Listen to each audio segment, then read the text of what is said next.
Marcus Thompson had always been the kind of man who lived by his own rules. At 32 years old, he rode a massive black Harley-Davidson through the streets of London like he owned them. His leather jacket bore patches from motorcycle clubs across Europe, and his beard hadn't seen a razor in months. To most people, he looked like trouble on two wheels. That Tuesday morning started like any other. Marcus had spent the night at a pub in Camden, celebrating his friend's birthday until the early hours. His head pounded as he stumbled out into the gray London morning, squinting against the weak sunlight filtering through the clouds. The city was already alive with the sound of traffic and the chatter of people hurrying to work. He kicked his bike to life, the engine roaring like an angry beast. The sound echoed off the narrow street walls, drawing annoyed looks from early commuters clutching their coffee cups. Marcus didn't care. He had nowhere important to be, no job waiting for him, no responsibilities weighing him down. That's how he liked it. As he rode through the winding streets, his mind wandered to the argument he'd had with his father the week before. The old man had called him a disappointment, said he was wasting his life riding around on that death trap instead of finding proper work. Marcus had stormed out, slamming the door so hard it rattled the windows. He hadn't spoken to his family since. The traffic was particularly heavy that morning, and Marcus found himself weaving between cars with practiced ease. He knew these streets like the back of his hand, having grown up in East London before striking out on his own at 18. Every shortcut, every alley, every route that would get him away from the crawling traffic. But as he rounded a corner near Westminster, something went wrong. A taxi pulled out suddenly from a side street, forcing Marcus to swerve hard to the left. His bike skidded on a patch of oil that some delivery truck had left behind, and before he knew it, he was sliding across the asphalt. Time seemed to slow down as he hit the ground. His bike went one way, he went another, and his leather jacket tore as he scraped along the road surface. When everything finally stopped moving, Marcus found himself lying in a heap next to a set of ornate iron gates. Dazed and angry, he pulled himself to his feet. His jeans were ripped, his jacket was ruined, and his pride was wounded worse than his body. Blood seeped from scrapes on his hands and arms, but what really bothered him was the damage to his bike. The beautiful machine lay on its side, one mirror smashed and the tank scratched. As he stood there cursing under his breath, Marcus became aware that someone was approaching. He looked up to see a figure in an elaborate red uniform walking toward him. The man wore a tall black hat with a chain strap, and his jacket was covered in gold braiding and bright buttons. His face was serious, almost stern as he came closer. "Are you injured, sir?" the uniformed man asked in a crisp, professional voice. Marcus was still too shaken and angry to think clearly. All he could focus on was how ridiculous this guy looked in his fancy costume. Who dressed like that in the middle of London? It looked like something out of a history book, all pomp and ceremony while Marcus was bleeding on the street. "Do I look injured to you?" Marcus snapped, wiping blood from his palm onto his torn jeans. "And what's with the circus outfit?" The uniformed man's expression didn't change, but something flickered in his eyes. He stepped closer, and Marcus could see the details of his uniform more clearly. The red fabric was immaculate, not a wrinkle or stain anywhere. The gold braiding was intricate and expensive looking. Even his boots were polished to a mirror shine. "I'm simply checking on your welfare," the man replied calmly. "That was quite a spill you took." Marcus's temper, already running hot from the accident and his hangover, flared even higher. Here he was, hurt and humiliated, and this guy in his fancy dress was talking down to him like he was some kind of child. The accident hadn't been his fault. The taxi driver was long gone, and now he had to deal with this pompous stranger. Without really thinking about what he was doing, Marcus reached out and grabbed a handful of the red uniform jacket. The fabric felt expensive under his fingers, thick and well made. Before the uniformed man could react, Marcus yanked hard, and there was a loud ripping sound as the golden braiding tore away from the jacket. The moment it happened, Marcus felt a strange satisfaction. It was like taking back some control after everything had gone wrong. The uniformed man stumbled backward, looking down at his damaged jacket with an expression of complete shock. "There," Marcus said, breathing hard. "Now you know how it feels to have something ruined." But as he stood there holding the torn braiding in his bloody hand, Marcus began to notice things he hadn't seen before. The gates behind the uniformed man weren't just any gates. They were massive, ornate, and clearly important. Beyond them, He could see manicured grounds and impressive buildings. Other people in similar uniforms were starting to appear, drawn by the commotion. The uniformed man straightened his shoulders and looked directly at Marcus. When he spoke, his voice was steady but carried an authority that made Marcus's stomach begin to sink. "Do you have any idea where you are?" the man asked quietly. Marcus looked around properly for the first time since the accident. The gates, the uniforms, the formal buildings in the background, it was all starting to make a terrible kind of sense. His eyes found a brass plaque mounted on one of the gateposts, and he felt the blood drain from his face as he read the words engraved there. He wasn't just anywhere in London. He was somewhere very specific, very important, and very much the wrong place to have just assaulted someone in uniform. The reality of what he had done began to crash over him like a cold wave, and Marcus realized that his bad day was about to become something much, much worse. The words on the brass plaque seemed to burn into Marcus's vision. Buckingham Palace, official residence of Her Majesty the Queen. His heart started pounding so hard he could hear it in his ears. The torn golden braiding fell from his fingers like it was on fire. Around him, more uniformed figures were gathering. These weren't just any security guards or police officers. These were the Queen's Guard, the elite soldiers who protected the royal family. And Marcus had just ripped the uniform of one of them right outside the most famous palace in the world. The guard whose uniform he had damaged stood perfectly still, his training evident in every line of his posture.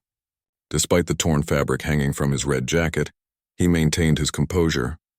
Other guards were approaching from different directions, their movements coordinated and professional. Marcus started to speak, but his voice came out as a croak. He cleared his throat and tried again. "I didn't realize where I was." The damaged guard nodded slightly. "That much is evident, sir." Marcus's mind raced as he tried to figure out how to get out of this situation. His motorcycle accident suddenly seemed like the least of his problems. He was standing outside Buckingham Palace, having just assaulted a member of the Queen's Guard. This wasn't the kind of thing that just went away with an apology and a handshake. "Look, I'm sorry about your uniform," Marcus said, his voice shaking slightly. "I'll pay for the repairs. I was in an accident. I wasn't thinking straight." One of the other guards, an older man with sergeant's stripes on his sleeve, stepped forward. His eyes took in everything. Marcus's torn clothes, the blood on his hands, the motorcycle lying on its side nearby, and the damage to his colleague's uniform.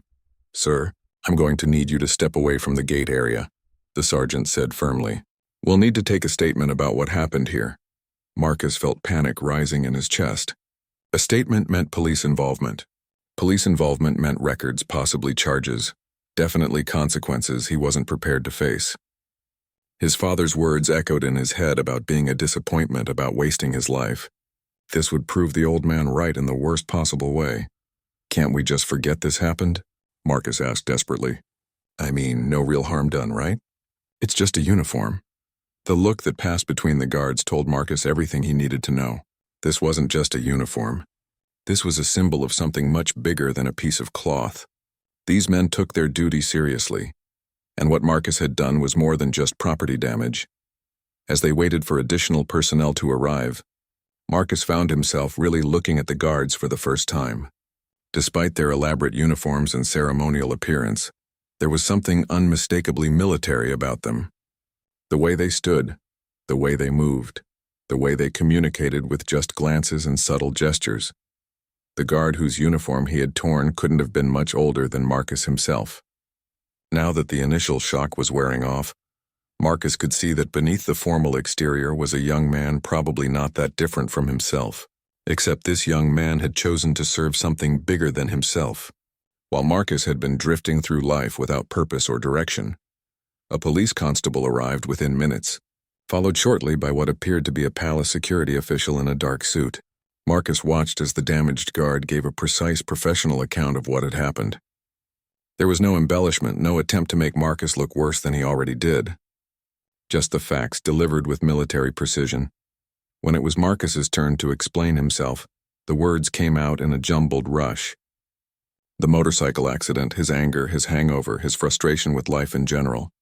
It sounded pathetic even to his own ears, like the excuses of someone who had never learned to take responsibility for his actions. The police constable took notes while the security official observed silently. Marcus could feel the weight of their judgment, but what bothered him more was the disappointed look in the eyes of the guard whose uniform he had damaged. It wasn't anger or hatred, it was something worse. It was pity. "Mr. Thompson." The security official finally spoke. "You're going to need to come with us to answer some additional questions. This is a serious security incident." As they led him away from the gates, Marcus caught sight of tourists gathering to watch the spectacle. Some were taking photos with their phones, no doubt posting about the crazy biker who attacked the Queen's Guard. The story would spread online, another example of everything wrong with people these days. But as they walked, something else was happening in Marcus's mind. For the first time in years, he was forced to really think about his choices and their consequences. Not just the immediate consequences of today's incident, but the pattern of behavior that had led him to this moment. He thought about the guard's dignity in the face of assault, the way the other guards had responded with professionalism rather than retaliation.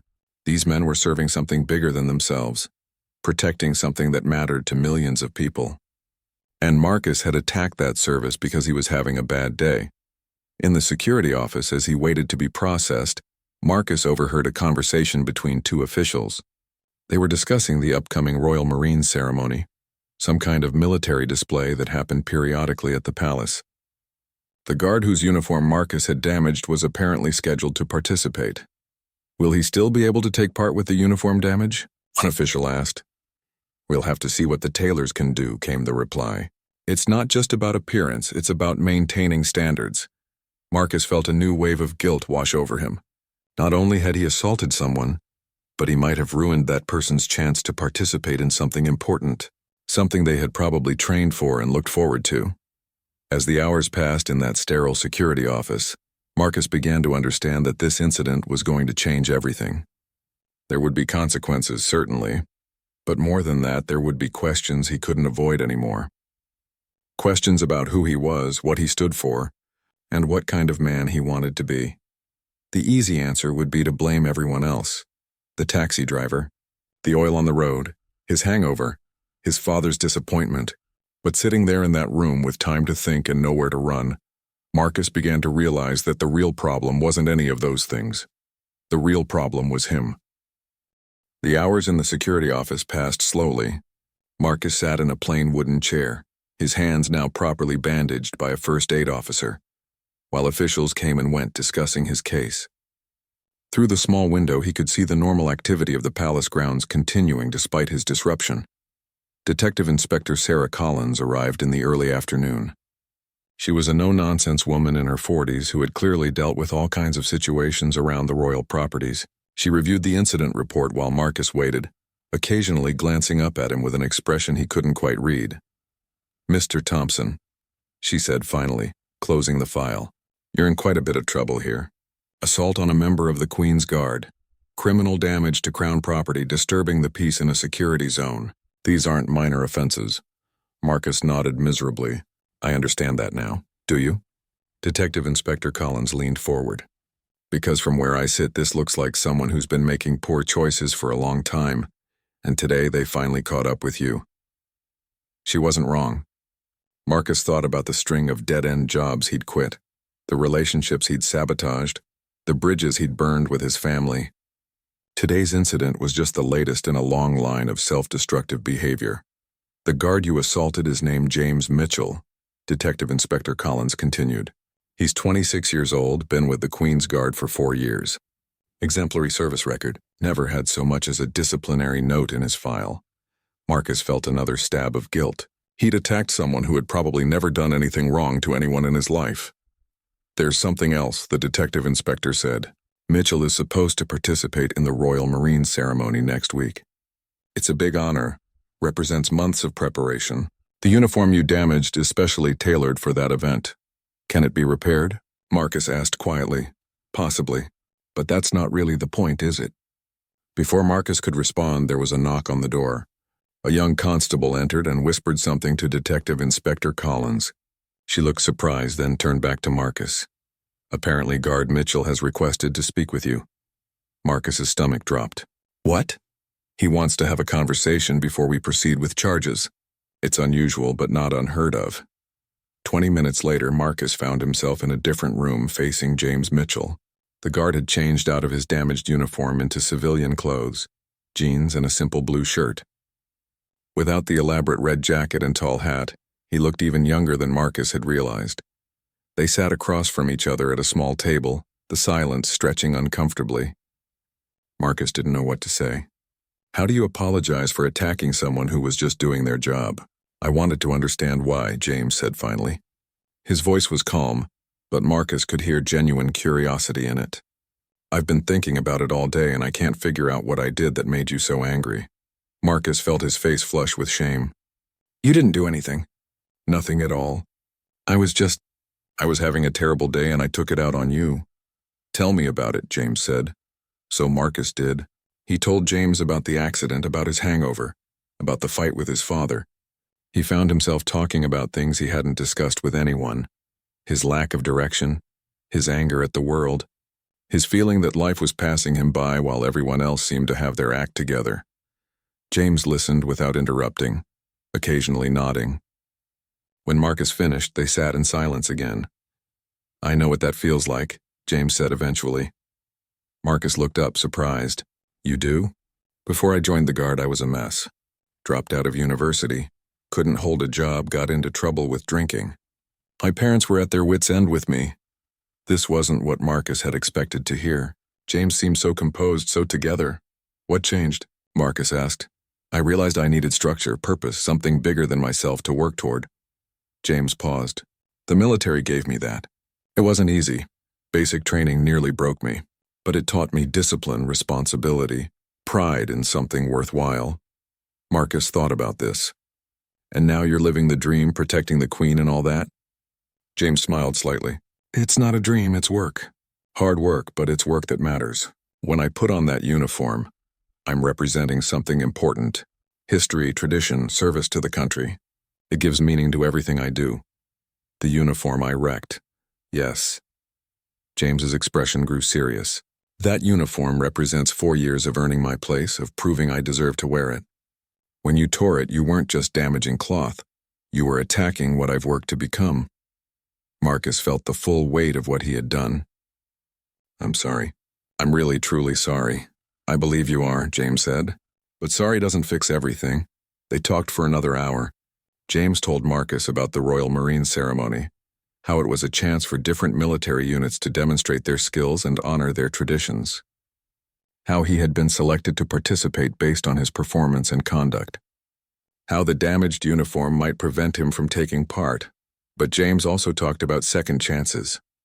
About how the military had given him an opportunity to become someone better than he was before. About how everyone deserved a chance to prove they could change. "What are you going to do now?" James asked as their conversation wound down. Marcus realized he didn't have an answer. For years he had been drifting from day to day without any real plan or purpose. Today's incident had forced him to confront that aimlessness, but he still didn't know what came next. "I don't know," he admitted. "I suppose it depends on what happens with the charges." James was quiet for a moment. "What if I told you there might be another option?" "What do you mean?" "I can't promise anything, but there are programs. Ways for people to make amends through service rather than just punishment. Community service, volunteer work with veterans organizations, that sort of thing." Marcus felt a flicker of something he hadn't experienced in a long time. Hope. "You would consider that? After what I did?" "Everyone deserves a chance to be better than their worst moment," James said. "The question is whether you're willing to do the work." As Marcus was led back to the holding area to wait for the final decision on his case, he couldn't stop thinking about James's words. For the first time in years, someone had looked past his mistakes and seen potential for something better, but potential wasn't enough. If he was going to have any chance of making this right, Marcus knew he would have to prove that he was capable of real change. The question was whether he had the courage to try. 2 months into his community service, Marcus had fallen into a routine that would have been unimaginable to him before the incident. He woke up early, worked at the Veterans Center during the day, attended counseling sessions twice a week, and spent his evenings washing dishes at the restaurant to pay for James's uniform repair. The change wasn't just in his schedule.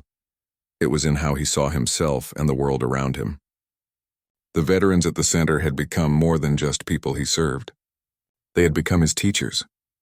Each conversation, each shared meal, each small moment of connection taught him something new about service, sacrifice, and what it meant to be part of something larger than yourself. Tom Bradley, the center coordinator, had begun giving Marcus more responsibility. He was now helping to organize supply distributions, assisting with job placement services, and even leading some of the recreational activities for the veterans. "You've changed," Tom told him one afternoon as they sorted through donated clothing. "When you first got here, you were just going through the motions. Now you're actually present." Marcus knew what Tom meant. For the first few weeks, he had been focused solely on completing his required hours and moving on with his life. But somewhere along the way, that had shifted. He began to genuinely care about the people he was serving, to see their individual struggles and victories as important. The anger management sessions with Dr. Walsh were also bearing fruit. Marcus was learning to recognize the physical signs of anger before it escalated, to pause and think before reacting, to channel his emotions into constructive rather than destructive action. "What would you do differently if you could relive that morning?" Dr. Walsh asked during one session. Marcus thought carefully. "I would have accepted help when the guard offered it. I would have thanked him for checking on me. I would have handled my frustration about the accident like an adult instead of a child. And what does that tell you about how you might handle future frustrations? That I have choices, that my emotions don't have to control my actions." It was around this time that Marcus received unexpected news. James called him one evening with an update about the upcoming Royal Marine ceremony. "The uniform has been repaired," James said. "The tailors did excellent work. You can barely tell it was damaged." Marcus felt a wave of relief. "So you'll be able to participate in the ceremony?" "Yes, but that's not why I'm calling." James paused. "I wanted to invite you to attend as a spectator." Marcus was stunned. "You want me there? After what I did?" "I think it would be good for you to see what you helped preserve," James explained.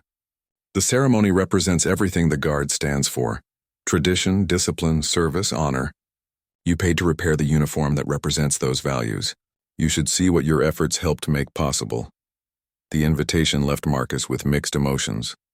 Part of him wanted to go, to see James participate in something he clearly valued so highly.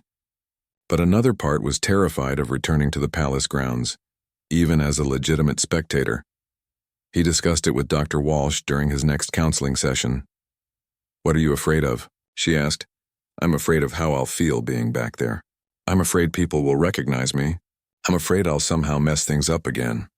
"What would it mean to you if you could attend the ceremony without those fears controlling you?" Marcus realized that attending the ceremony would be more than just supporting James. It would be proof to himself that he had truly changed, that he could return to the scene of his worst behavior and conduct himself with dignity. "I think I need to go," he said finally. Dr. Walsh smiled. "I think you're right." The week before the ceremony, Marcus had a breakthrough at the Veterans Center. A new veteran had arrived, a young woman named Emma who had served in Iraq and was struggling with PTSD. She was angry, suspicious, and resistant to help, reminding Marcus painfully of himself a few months earlier. Emma had gotten into an argument with another veteran over something trivial, and the situation was escalating quickly. Marcus found himself stepping in, not to take sides but to diffuse the tension. "I know you're angry," he told Emma quietly. "I know everything feels like a fight right now, but these people aren't your enemy." "You don't know anything about what I'm going through," Emma snapped. "You're right. I don't know about military service or PTSD, Marcus replied, "but I know about anger. I know about feeling like the whole world is against you. I know about pushing away people who are trying to help." Something in his tone seemed to reach her. Emma looked at him more carefully, seeing past her initial assumptions. "What happened to you?" she asked. Marcus told her his story: the accident, the assault on James, the community service, the slow process of learning to manage his emotions and find purpose in helping others. Emma listened without interrupting, and when he finished, she was quiet for a long moment. "So you think people can really change?" she asked finally. "I think people can choose to change," Marcus replied. "But it takes work. Every single day." That conversation marked a turning point for both of them. Emma began to engage more positively with the center's programs, and Marcus realized that his own experience had given him something valuable to offer others who were struggling. Tom Bradley had witnessed the interaction, and he pulled Marcus aside afterward. "Have you ever thought about making this more than just community service?" Tom asked. "What do you mean?" "I mean as a career. We're always looking for people who understand what our veterans are going through, who can connect with them authentically. You've developed real skills here." The idea had never occurred to Marcus. He had been so focused on completing his required hours and making amends for his mistake that he hadn't considered what might come after. "Would I need training? Education?" "Some, yes. But you'd have support, and you could start part-time while you pursue additional qualifications." Marcus felt something stirring in his chest that he hadn't experienced in years, genuine excitement about the future. For the first time, he could envision a life that involved more than just getting by from day to day. The night before the Royal Marines ceremony, Marcus lay awake thinking about the journey that had brought him to this point. 6 months ago, he had been a directionless man whose anger had led him to assault an innocent person. Now he was someone who helped others, who had found purpose in service, who could see a meaningful future ahead of him. The change hadn't been easy or quick. There had been setbacks, moments of doubt, times when he wanted to give up and return to his old patterns. But each time he had made the choice to keep going, to keep working toward becoming someone better. Tomorrow he would return to the place where his transformation had begun. But this time, he would go not as someone running from responsibility, but as someone who had learned to embrace it. Not as someone controlled by anger, but as someone who had learned to channel his emotions constructively. Most importantly, he would go as someone who had learned that the most meaningful victories aren't won by tearing others down, but by building something worthwhile together. 3 days later, Marcus stood in a courtroom wearing the only decent clothes he owned, a wrinkled shirt and pants he'd bought for his cousin's wedding 2 years ago. His hands were still bandaged from the motorcycle accident, and he felt completely out of place. Among the lawyers and court officials, Detective Inspector Collins had worked with James Mitchell and the Crown Prosecution, service to arrange an alternative to traditional criminal charges. Instead of facing assault and criminal damage charges that could result in jail time, Marcus would be offered a restorative justice program combined with extensive community service. The magistrate, a stern-looking woman in her 60s, reviewed the case file carefully. "Mr. Thompson, you understand that this is an unusual arrangement? Normally, an assault on a member of the Queen's Guard would result in immediate criminal charges." "Yes, Your Honor," Marcus replied, his voice barely above a whisper. "Guard Mitchell has spoken very eloquently about his belief that you can benefit from an alternative approach. He's convinced the court that restorative justice and community service might be more beneficial to both you and society than a prison sentence." Marcus glanced over at James, who sat in the public gallery still in civilian clothes. He gave Marcus a small nod of encouragement. "The terms are as follows," the magistrate continued. "You will complete 300 hours of community service with veterans organizations. You will attend anger management counseling for 6 months. You will pay for the repair or replacement of the damaged uniform, and you will participate in a restorative justice program to fully understand the impact of your actions." "I accept," Marcus said immediately. "Furthermore," the magistrate's voice grew even more serious, "you will be banned from the immediate vicinity of all royal properties for 2 years. Any violation of these terms, any further criminal activity, and you will face the full weight of the original charges, plus additional penalties." Marcus felt a mixture of relief and terror. He had escaped prison, but now he had to prove that James's faith in him wasn't misplaced. He had to actually change, not just promise to change. After the hearing, James approached him outside the courthouse. "How do you feel?" "Scared," Marcus admitted. "I don't want to let you down." "You won't be letting me down if you fail," James said. "You'll be letting yourself down. This is your chance to become the person you're capable of being." The first part of Marcus's community service was at a veterans support center in South London. The coordinator, a former Army sergeant named Tom Bradley, made it clear that Marcus wasn't there to feel better about himself. "You're here to work," Tom said bluntly. "These men and women serve their country with honor. Some of them are dealing with injuries, trauma, or difficulties adjusting to civilian life. They don't need your pity or your guilt. They need practical help." Marcus's first assignment was helping with meal preparation and distribution. The center served lunch to about 50 veterans every day, and Marcus found himself chopping vegetables, washing dishes, and cleaning tables. It was simple work, but it was consistent and necessary. At first, the veterans were suspicious of him. Word had gotten around about why he was there, and many of them saw his community service as getting off easy for attacking a fellow service member. Marcus couldn't blame them for their attitude, but gradually, as days turned into weeks, some of the veterans began to warm up to him. Marcus learned their names, their stories, their struggles. There was David, who had lost his leg in Afghanistan and was learning to walk with a prosthetic. There was Sarah, a former Navy medic who couldn't find work that matched her skills. There was Michael, who had served in the Falklands and was now homeless after his marriage fell apart. Each of these people had given years of their life to serve something bigger than themselves. They had sacrificed for their country, and some of them had paid a heavy price for that service. Being around them made Marcus realize how small and selfish his own problems really were. "Why did you do it?" David asked him one day during lunch prep. "Attack that guard, I mean." Marcus had been dreading this question, but he found himself giving an honest answer. "I was angry at my life and I took it out on someone who didn't deserve it." "I was a coward," David nodded thoughtfully. "At least you can admit it." "That's something." The anger management counseling was harder than Marcus had expected. The counselor, Dr. Rebecca Walsh, forced him to examine patterns of behavior he had been avoiding for years. She made him trace his anger back to its sources, understand his triggers, and develop strategies for managing his emotions. Anger is often a secondary emotion, Dr. Walsh explained during one session. "What do you think you were really feeling when you attacked Guard Mitchell?" Marcus thought about it. "Helpless, I suppose. Like nothing in my life was under my control. And anger felt more powerful than helplessness?" "Yes. Anger made me feel like I was doing something instead of just letting things happen to me." "But what did your anger actually accomplish?" Marcus realized the answer was nothing positive. His anger had damaged relationships, cost him jobs, and ultimately led him to assault an innocent person. It was a destructive force that had controlled his life for too long. Meanwhile, the palace tailors had determined that James's uniform could be repaired, but it would take several weeks and cost over $800. Marcus had to pick up extra shifts at a restaurant job to pay for it, working as a dishwasher in the evenings after his community service.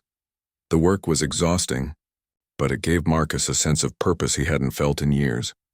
Every plate he washed, every dollar he earned toward the uniform repair, was a step toward making things right. James visited him at the Veterans Center one afternoon, still in civilian clothes.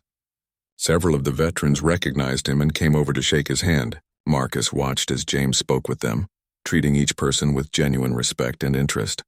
"How are you finding the work here?" James asked Marcus privately. "Hard," Marcus replied honestly, "but good hard. I'm learning things about myself I didn't know." Such as I've been using anger to avoid dealing with real problems. Such as I've never really served anything except my own immediate wants. Such as I have no idea who I want to be when I grow up." James smiled. Those are important realizations. As they talked, Marcus found himself asking about James's life, his family, his experiences in the Guard. He learned that James had a younger sister he was putting through university, that he sent part of his salary home to help his parents with their mortgage, that he had never traveled outside of England, but dreamed of seeing the world someday. "Do you ever regret joining the military?" Marcus asked. "Never," James replied without hesitation. "It saved my life. Gave me structure, purpose, a way to contribute something meaningful." Marcus thought about this as he watched James interact with the veterans. Here was someone who had found a way to transform himself, to become part of something bigger and more important than his individual desires. For the first time since the incident, Marcus began to wonder if there might be a similar path available to him. The morning of the Royal Marine ceremony dawned clear and bright. Marcus stood outside his small flat, wearing the same clothes he had worn to court 6 months earlier, but they fit differently now. The restaurant work and physical labor at the Veterans Center had changed his body, but more importantly, his posture was different. He stood straighter, moved with more purpose. He had sold his motorcycle 3 months earlier to help pay for James's uniform repair and to cover his counseling expenses. Now he took the bus to Westminster, watching London wake up through the windows. The familiar streets looked different to him now, less like obstacles to navigate around and more like parts of a community he was learning to be part of. As he approached the palace area, Marcus felt his heart rate increase, not from anger this time, but from nervousness and anticipation. The last time he had been here, he had been escorted away in handcuffs. Today, he was returning as an invited guest. The ceremony was being held on the palace grounds, with seating areas set up for invited guests and families of the participating service members. Marcus showed his invitation to the security guard at the gate, a different person from the one he had encountered 6 months ago, thankfully. "First time attending one of these?" the guard asked pleasantly. "Yes," Marcus replied. "A friend is participating." As he walked through the gates he had once approached in anger and desperation, Marcus was struck by how different everything seemed. The same ornate buildings, the same manicured grounds, but now he could appreciate their significance rather than resent them. These weren't symbols of privilege and exclusion, but representations of history, tradition, and service. The spectator area was filling up with families and friends of the participating service members. Marcus found his assigned seat and looked around at the other guests. There were elderly couples who were probably parents of officers, young women who might be girlfriends or wives, children dressed in their best clothes for the special occasion. Everyone around him belonged here in a way that Marcus had never belonged anywhere. They were part of families, part of traditions, part of something bigger than themselves. Marcus had spent most of his adult life as an outsider, but for the first time he didn't feel bitter about that exclusion. Instead, he felt motivated to earn his own place in something meaningful. The ceremony began with the arrival of various military units. The Royal Marines marched in formation, their dress uniforms immaculate, their movements precise and coordinated. Following them came representatives from different regiments and services, each group displaying the discipline and pride that came from rigorous training and shared purpose. When the Queen's Guard entered the ceremonial area, Marcus felt his breath catch. There was James in the front rank, wearing the red uniform that Marcus had damaged and that was now perfectly repaired. The gold braiding that Marcus had torn away gleamed in the morning sunlight, restored to its original glory. But more than the uniform, it was James himself who commanded attention. He moved with absolute precision, his bearing confident and proud. This wasn't the young man in civilian clothes who had visited Marcus at the Veterans Center. This was a soldier representing centuries of tradition and honor. As the ceremony progressed, Marcus began to understand what James had tried to explain to him months earlier. This wasn't just pageantry or show. These uniforms, these traditions, these precisely choreographed movements all represented something deeper. They represented the willingness of individuals to subsume their personal desires for the sake of something greater. Every step in the drill, every gleaming button, every perfect salute was a demonstration of discipline earned through training and sacrifice. The young men and women participating in this ceremony had chosen to dedicate years of their lives to serving their country, accepting restrictions on their freedom that most people would find unbearable. Marcus thought about his own life choices over the past 6 months. The community service, the anger management counseling, the restaurant job to pay for uniform repairs. All of it had required him to put aside his immediate wants for longer-term goals. It was a small taste of the kind of commitment these service members made every day. During a particularly complex drill sequence, Marcus found himself holding his breath. The precision required was extraordinary.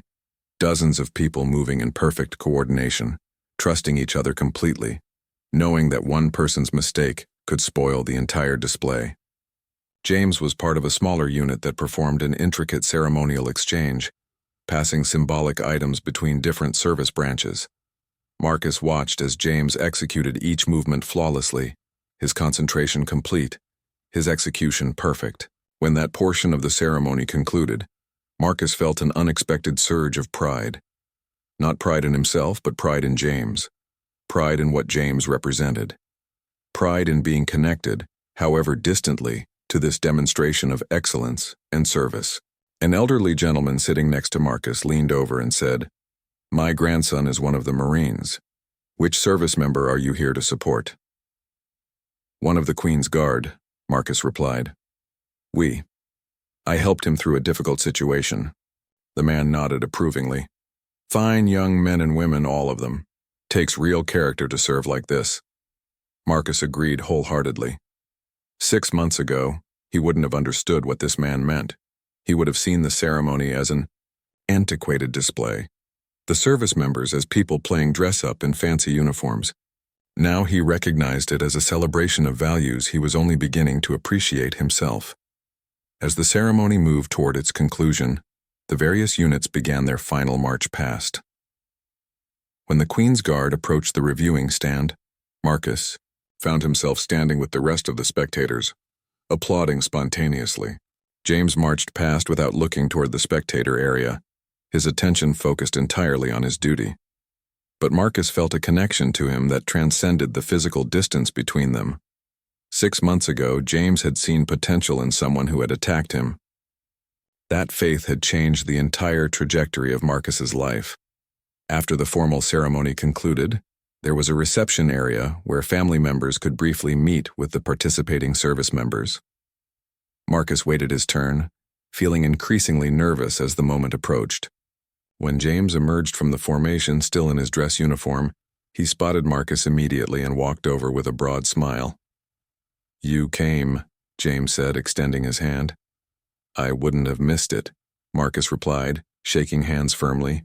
"You were incredible out there." "Thank you, and thank you for being here. It means more than you know." They talked for a few minutes about the ceremony, about Marcus's progress with his community service, about his growing interest in working with veterans professionally. James listened with the same attention and respect he had shown months earlier in that security office. "I have something for you," Marcus said, pulling an envelope from his jacket pocket. Inside was the receipt for the final payment on James's uniform repair, along with a letter Marcus had written the night before. The letter thanked James for his patience, his forgiveness, and most importantly, his faith that people could change. James read the letter quietly, then looked up at Marcus with genuine emotion in his eyes. "This isn't the end of our connection," James said. "I hope you know that." "I hope not," Marcus replied. As Marcus prepared to leave, James added, "You know, the military isn't the only way to serve. What you're doing at the Veterans Center, the way you're turning your life around, that's service too." Walking away from the palace grounds that day, Marcus felt something he had never experienced before. Not happiness exactly, and not relief, but something deeper. Contentment, perhaps. A sense that he was finally moving in the right direction, that his life had meaning and purpose. The ceremony had shown him what disciplined service looked like at its highest level.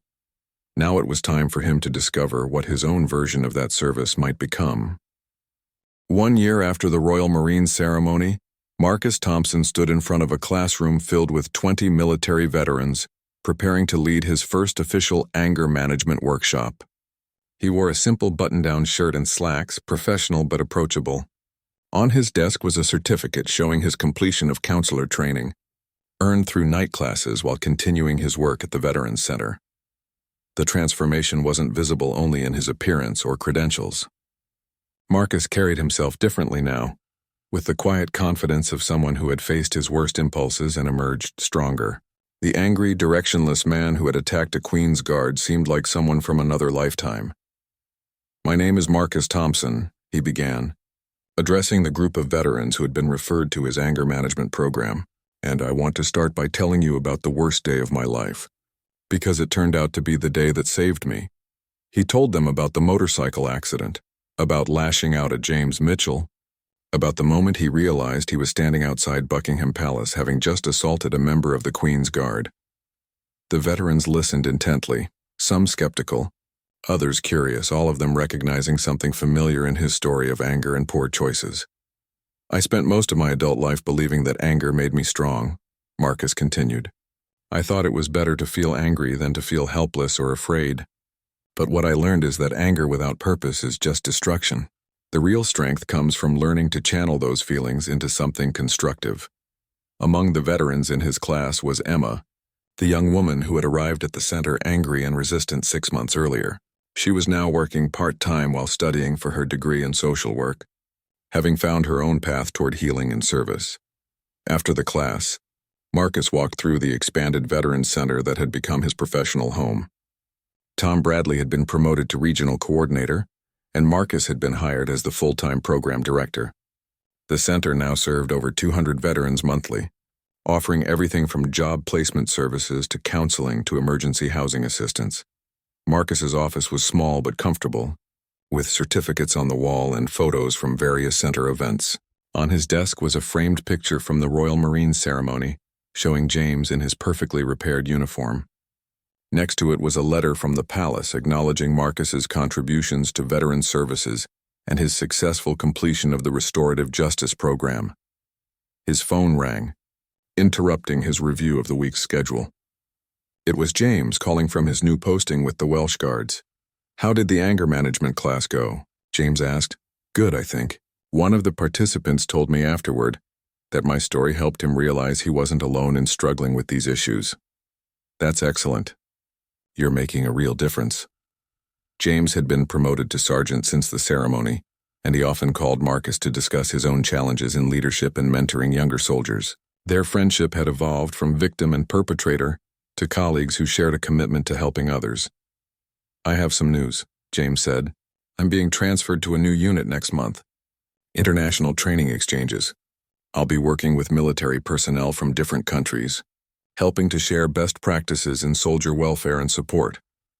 "That sounds incredible," Marcus replied, genuinely excited for his friend. "The reason I'm telling you is that they're looking for civilian contractors to help with the program, people with experience in veteran services and counseling. I recommended you." Marcus was stunned. "You think I'm qualified for something like that?" "I think you're exactly what they need. Someone who understands what it means to hit bottom and fight your way back up. Someone who can connect with service members who are struggling." After they hung up, Marcus sat quietly in his office, contemplating the opportunity. 2 years ago, he had been a man without direction or purpose. Now he was being offered a chance to take his skills to an international level, to help military personnel from around the world. That evening, Marcus attended his regular counseling session with Dr. Walsh. Their relationship had evolved from therapist and patient to professional colleagues, and she now served as a mentor as he developed his own counseling practice. "How do you feel about James's recommendation?" she asked. Honored, terrified, excited, all at the same time. "What would have happened if someone had told you 2 years ago that you'd be in this position?" Marcus laughed. "I would have thought they were insane. I couldn't even manage my own life, let alone help other people with theirs." "What changed?" Marcus thought about the question seriously. "I learned that I had a choice. Every moment, every interaction, every challenge, I could choose to respond with anger and destruction, or I could choose to respond with purpose and construction. It sounds simple, but it took me years to really understand it." The following weekend, Marcus drove to his parents' house for their monthly dinner. The relationship with his family had been slowly rebuilt over the past year, requiring patience and forgiveness on both sides. His father, who had once called him a disappointment, now spoke proudly of Marcus's work with veterans. "Your mother was talking to Mrs. Henderson next door," his father said over dinner. "She told her about your job at the center, about how you're helping other people. Mrs. Henderson said her nephew came back from Afghanistan with some problems, and she asked if you might be able to recommend some resources." Marcus nodded. "Of course. Have her call me at the center." His younger sister Sarah, now finishing her teaching degree, looked at him with obvious admiration. "Do you remember when we were kids how you always said you wanted to be important someday?" "I remember wanting to be famous," Marcus replied. "I thought that was the same thing as important. What's the difference?" Marcus considered the question. "Famous means people know your name. Important means you've made their lives better." As he drove home that evening, Marcus reflected on the journey that had brought him to this point. The motorcycle accident that had started everything seemed like a lifetime ago, but he could still remember the anger and helplessness he had felt that morning. Those feelings hadn't disappeared entirely, they probably never would, but he had learned to recognize them, understand them, and channel them constructively. The next morning, he called James to accept the recommendation for the international position. Whatever challenges lay ahead, Marcus knew he was ready to face them. Not because he had become perfect, but because he had learned to handle imperfection with grace and purpose. 6 months later, Marcus found himself in a conference room in Brussels, leading a workshop on post-service transition for military personnel from 12 different countries. In the audience were soldiers, sailors, airmen, and Marines who were struggling with the same issues he had once faced: anger, purposelessness, difficulty adjusting to civilian expectations. "The moment that changed my life," he told them, "was when someone I had wronged chose to see potential in me instead of just punishment. That person taught me that everyone deserves a second chance, but more importantly, that we have to be willing to do the work to earn that chance."